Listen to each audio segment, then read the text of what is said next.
ये Boeing India engineering and technology centre. आज भारत के अंदर जो वजीर आजम है नरेंद्र मोदी, वो बेंगलुरु के अंदर एक बोइंग फैसिलिटी का इफ्तिताह कर रहे हैं। लगभग 43 से एकड़ भूमि में है और 1600 रुपये का जो एक निवेश बोइंग इंडिया ने बेंगलुरु में किया है।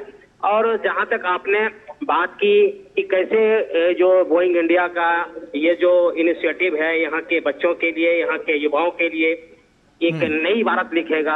कहा जाता है कि ये सबसे बड़ी लार्जेस्ट बोइंग फैसिलिटी है अमेरिका के बाहर, जो बेंगलुरु के अंदर ही हैज इनॉग्रेटेड। अब ये ग्लोबल टेक्नोलॉजी कैंपस भी उन्हें मिलने जा रहा है। ये दिखाता है कि कर्नाटका किस प्रकार एक बड़े एविएशन हब के रूप में विकसित हो रहा है। वर्ल्ड इकोनॉमिक फोरम के जो प्रेसिडेंट हैं उन्होंने ये स्टेटमेंट पास की है कि आने वाले 2 डेकेड में इंडियन इकोनॉमी जो है वो $10 ट्रिलियन जो है वो क्रॉस कर जाएगी। उनकी ये प्रेडिक्शन थी। अब देखें कि कितना डिफरेंस है कि बड़े-बड़े जो फोरम है वो इंडिया की इकोनॉमी की प्रेडिक्शंस कर रहे हैं।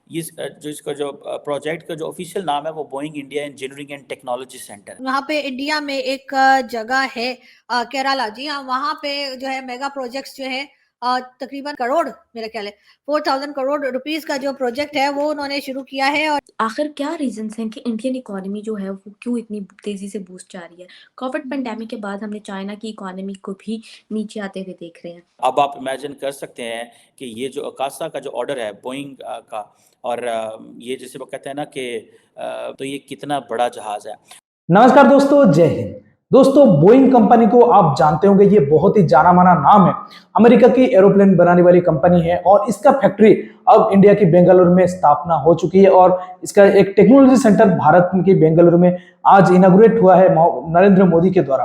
और इसमें नरेंद्र मोदी इसी के साथ साथ और एक मास्टर स्ट्रोक मारे हैं, इसमें बोइंग सुकन्या प्रोग्राम योजना, जिसमें अब हमारे जो महिला हैं उनको भी पायलट बनाने की अब योजना रख रही है गवर्नमेंट। और एरोप्लेन की तकनीक और अन्य जो टेक्निक है एरोप्लेन के बारे में उनको सिखाया जाएगा। तो ये बहुत ही बड़ा एक प्लेटफॉर्म दिया जाएगा हमारे वुमेन के लिए। जो हम मोदी जी ने कहा था कि बेटी बचाओ बेटी पढ़ाओ जो योजना है, उसके अंदर भी मतलब देखें तो ये बहुत ही सक्सेसफुल होगा। लेकिन बोइंग का, एयर इंडिया का आप अगर देखें तो ये अमेरिका से बाहर ये एक प्लांट बैठ रहा है, क्योंकि अमेरिका के बाद बोइंग कहीं पर भी नहीं था। और इतना बड़ा प्लांट, आप समझ लीजिए कि 43 एकड़ का प्लांट और 1600 करोड़ इन्वेस्ट किया है इसमें बोइंग ने। तो आप समझ सकते हैं कितना वैल्यू दे रहा है बोइंग इंडिया को।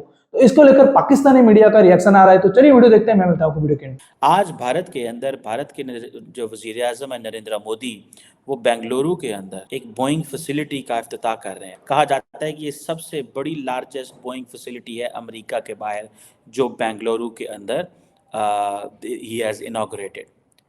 सो ये देखें कि अमेरिकन जो कंपनीज हैं दे आर इन्वेस्टिंग, और ये उस इन्वेस्टमेंट का ये फ़ायदा हो रहा है कि वहाँ पे ज़ाहिर बात है जॉब्स क्रिएट होंगी। इंडिया को ज़रूरत है बहुत सारे अपने उनको जहाज़ चाहिए।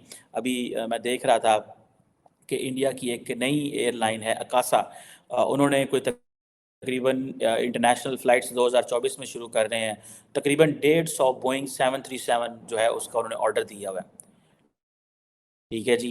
अब आप इमेजिन कर सकते हैं कि ये जो अकासा का जो ऑर्डर है बोइंग का, और ये जैसे वो कहते हैं ना कि ये कितना बड़ा ऑर्डर है। 150 जहाज़ का अगर आप ऑर्डर करते हैं तो ये कितना बड़ा जहाज़ है।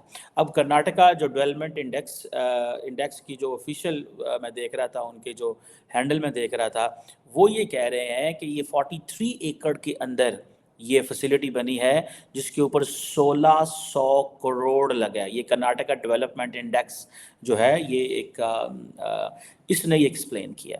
अब मज़े की बात ये है कि नरेंद्र मोदी ने इसका इफ्तिताह कर दिया। अमेरिका के बाहर सबसे बड़ी ये बोइंग की फैसिलिटी है, ठीक है जी। और दूसरी, और इसमें अहम बात जो है वो ये है कि ये जो है जो इसका जो प्रोजेक्ट का जो ऑफिशियल नाम है वो Boeing India engineering and technology centre है, ठीक है जी। और इसकी ये आप समझ लें कि ये अमेरिका का और इंडिया का ये जो है ना, ये जो पार्टनरशिप है उसका one of the corner stone ये है कि ये अब ये private sector and government sector एक इकोसिस्टम क्रिएट कर रहे हैं इंडिया के अंदर, और नेक्स्ट जनरेशन सर्विसेज और प्रोडक्ट्स तैयार करेंगे ये इंडिया के अंदर। अब पाकिस्तान को तो इस चीज़ को समझना चाहिए कि हमने तो पीएए का बड़ा गर्क कर लिया है, हमारे पास तो कुछ भी नहीं है। इंडिया जो है उसको जितनी बड़ी आबादी है वो समझते हैं हम तो सारी की सारी जो अपना कस्टमर है, हम तो अपना वर्ल्ड इकोनॉमिक फोरम के जो प्रेसिडेंट हैं उन्होंने ये स्टेटमेंट पास की है कि आने वाले 2 डेकेड में इंडियन इकोनॉमी जो है वो 10 ट्रिलियन डॉलर जो है वो क्रॉस कर जाएगी। उनकी ये प्रेडिक्शन थी। अब देखिए कि कितना डिफरेंस है कि बड़े-बड़े जो फोरम है वो इंडिया की इकोनॉमी की प्रेडिक्शंस कर रहे हैं। पीएम मोदी की और पीएम मोदी ने जी अब वहाँ पे इंडिया में एक जगह है केरला, जी हाँ, वहाँ पे जो है मेगा प्रोजेक्ट्स जो है तकरीबन करोड़, मेरा ख्याल है 4000 करोड़ रुपीस का जो प्रोजेक्ट है वो उन्होंने शुरू किया है। और ये भी कहा जा रहा है कि जी हाँ 4000 करोड़ रुपीस का उन्होंने जो प्रोजेक्ट शुरू किया है वो केरला में किया है। और ये इंडियन रुपीस में बता रही हूँ, ठीक है ना। अगर इसको आप पाक रुपीस में करेंगे तो फिर तो पैसा पता नहीं कहाँ से कहाँ चला जाएगा, लेकिन खैर वो भी सिर्फ एक केरला में। लेकिन पाकिस्तान में ऐसा कुछ नहीं हो रहा। जाहिर है पैसा होगा तो हम कोई मेगा प्रोजेक्ट्स करेंगे ना। हमें तो इसी से फुर्सत नहीं मिल रही है कि हम वो शिया सुन्नी वाला झगड़ा करते रहें या हम बैठ के खामा खाई में अपने पड़ोसियों से पंगे लेते रहें। लेकिन इस वक्त पाकिस्तान को बहुत सीरियसली अपनी इकोनॉमी पे काम करना होगा। हमें इससे निकलना होगा, इस सारे झंझट से, तभी हमारी जो है पासपोर्ट की भी कोई इज्जत होगी, हमारी भी कोई रिस्पेक्ट करेगा। और साथ साथ पाकिस्तान से जिसे कहते हैं मिलने के लिए भी लोग जो है वो पसंद करेंगे। या जो कहा जाता है कि जी डिफरेंट मल्टीनेशनल कंपनीज जो है वो इंडिया में जाती हैं, हमारे यहाँ नहीं आती, तो आप जरा सोचिए कि वो हमारे यहाँ क्यों नहीं आती। वो हमारे यहाँ इसलिए नहीं आती कि हम एक तो बहुत बड़े करप्ट हैं, हम बहुत बड़े चोर हैं, हम काम चोर भी हैं, हम काम भी नहीं करते और हम पैसा भी खा जाते हैं और उसके बाद डकार भी नहीं मारते। तो यकीनन ये सारी चीजें हमारे अंदर हैं जो कि बाकी कंट्रीज में नहीं है। जिस दिन पाकिस्तान ने इन सारी अपनी कमजोरियों पे काबू पा लिया उस दिन यकीनन पाकिस्तान की रिस्पेक्ट भी होगी, पाकिस्तान की इकोनॉमी भी ठीक होगी और पाकिस्तान के सिटीजन भी जो है वो सुख का सांस ले पाए। कोई कहता है कि 2024 में ही इंडियन इकोनॉमी जो है तीसरी रैंक पर आ जाएगी, तो कोई कहता है कि जर्मनी तो बस बीट हुआ ही हुआ। तो इस तरह की स्टेटमेंट्स हमें जो है आए दिन सुनने को मिलती हैं, चाहे वो वर्ल्ड बैंक की रिपोर्ट हो, चाहे वर्ल्ड इकोनॉमिक फोरम हो, चाहे यूएस के जो है वो मीडिया हो। इस तरह की जो रिपोर्ट्स हैं, इस तरह के आर्टिकल्स जो हैं आए दिन हम जो है हर फॉर्म में आते हुए देख रहे हैं। अब बात हम इंडियन इकोनॉमी की तो कर रहे हैं, तो बहुत से लोग यहाँ पे क्रिटिसाइज करेंगे कि हम इंडियन इकोनॉमी को क्यों इतना प्रमोट करते हैं। यहाँ पे प्रमोट यानी कि हमें क्रिटिसिज्म तो यही आता है ना कि भाई हम प्रमोट करें, लेकिन ऐसा नहीं है।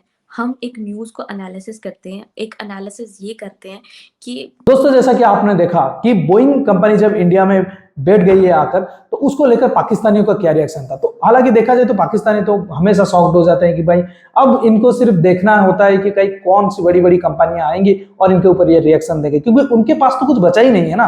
मतलब कहीं पे ईरान ठोक दे रहा है, कहीं पे टीटीपी ठोक दे रहा है, वो इन पे बेस्ट है। लेकिन भारत तभी मतलब अगर देखें तो डेवलपमेंट पे डेवलपमेंट किया जा रहा है। कभी ना कभी मतलब हर महीने हर 2-3 महीने में एक बड़ी कंपनी आ रही है। टेस्ला भी यहाँ पर प्लांट बैठाने वाली है, अब बोइंग आ गई, अब मतलब आगे जाके और भी ऐसे ज्यादा टेक्नोलॉजी की कंपनी और भी भारत में आएंगी। तो समझ सकते हैं भारत एक ग्रोथ की फेज में है, जबकि पाकिस्तान एक डिक्लाइन की फेज में है। अमेरिका सऊदी को छोड़कर अब पाकिस्तान को बचाने वाला कोई नहीं है। इन दोनों की भीख पर ये चल रही है। कितने दिन चलेगी ये इन दोनों के मतलब उनकी नाजायज बापों के ऊपर मतलब है कि कितने दिन तक जो चाइना और अमेरिका और सऊदी अरेबिया इसको बचाएंगे। दोस्तों इस वीडियो में इतना ही। अगर वीडियो अच्छा लगा तो जरूर लाइक कर दीजिए, चैनल को सब्सक्राइब करके ऑल बटन जरूर दबा दीजिएगा ताकि हमारे लेटेस्ट वीडियो की नोटिफिकेशन आप मिस ना कर सके। मैं रुकता हूं, जल्दी मिलूंगा नई वीडियो के साथ। तब तक के लिए जय हिंद, वंदे मातरम।